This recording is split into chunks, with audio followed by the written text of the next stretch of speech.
Hello guys, आता बघा ना, आज मला काय काम सांगितलं माहिती आहे का? गुरु पाणी पाजायला सांगितलं होती काय. मग मला भीती वाटते आज गुरांची, त्यामुळे मी काय केलं माहिती आहे का? तसंच बेत पाणी काढलं, पाणी पाजून सावलीला वगैरे बांधलं आणलं. आता आमचा प्लॅन आहे पोहायला जायचा. तर तुम्हाला टाकवली चलो. आणि ते तुला कसं वाटलं आपल्याला पोहायला चालू म्हणल्यावर? तुला येते का पोहायला? तरी पण चालावं, तरी पण मस्त वाटलं पोहायला. बघा चला, जायचं का पोहायला? जायचं का? तुला पोहायला सध्या तर आम्ही तिघं जण आलो पोहायला जाण्यासाठी. ही बघा आमचा भाऊ शिवड्या, ही माझ्या बहीण आहे माझी भाऊची मुलगी. तुम्हाला मी दाखवते बघा. आता आधीच्या काळातली माणसं ना, म्हणजे त्यांच्याकडं दात घासायला नसतं ना, म्हणजे दात घासायला लिंबाचं झाड आहे. आणि आता हे लिंबाचं फाटा तोडायचा, म्हणजे एवढा फाटा तोडायचा आणि हे असं काढायचं. आणि ह्याच्याने असं नाही पहिलं धावायचं मग करू लागते, पण हे कसं असते आणि असं दात घासत होते पहिले लोक. आता म्हणजे आता त्यांना माहिती पण नाही की हे दात घासायचे, पण दात घासते म्हणून. ते चांगलं बघा. आपल्याला हिरो आलेलो आहे. हे ना बोलून म्हणजे पण मला माहितीच नाही बोलून कोण आहे. मग गाडी घेऊन आणायची. काहीच पाणी बघा. आता उडी टाकणार बघा काय.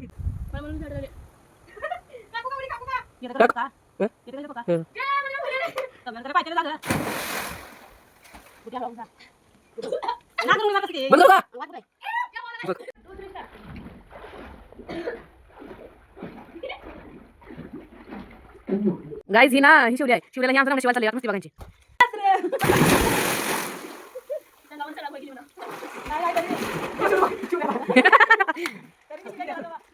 गाईज बघा इकडून कोणाचा लागली ती.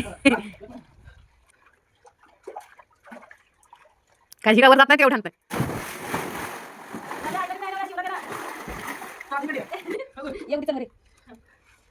शिपाई उचला तू गेला मग क्या अंकल पाचला अरे ऐक कसं पाहिजे होता शिपाई सोड कसं एवढं जाते नाही नाही पाहू दे वाटेल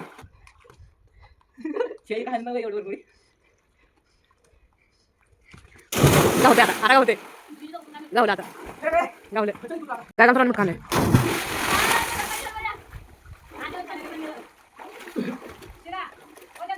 गाय उलटी उडी बघा.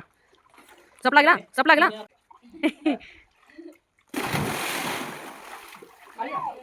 गाईज आमचं पाहून झालेलं आहे. आता मी आत्ता हिरेतून वर आलो, इथं बसलो येऊन. बघा गाईज असं पण ही व्हायला लागलेली वर आला गेली, अशी हातापायच्या आग व्हायला लागली. पाण्यात थंड होता तर वर आला की कोणानं गाईज पाहून आले आमच्या घरी बघा. आणि आम्ही इकडे येऊन बसलो. कसं वाटतं पाहुणा येऊन तिकडे बसले, आम्ही इकडे बसले. आमचं नाव नाही बसले, मी इथं बसले. गाईज पाहुण्यांना घर बघायचं आहे म्हणून चालले तिकडं.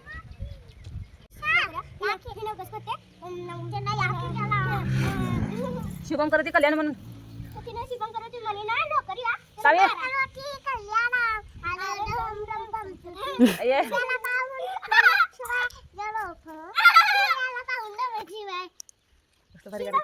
दुपार मस्ती केली माझ्या असं, त्यामुळे जरा माझं डोकं दुखा लागलं. माझं मूड नाही आहे. तुला आवडलं तर लाईक करा, शेअर करा, कमेंट करा, सबस्क्राईब करा. बाबा.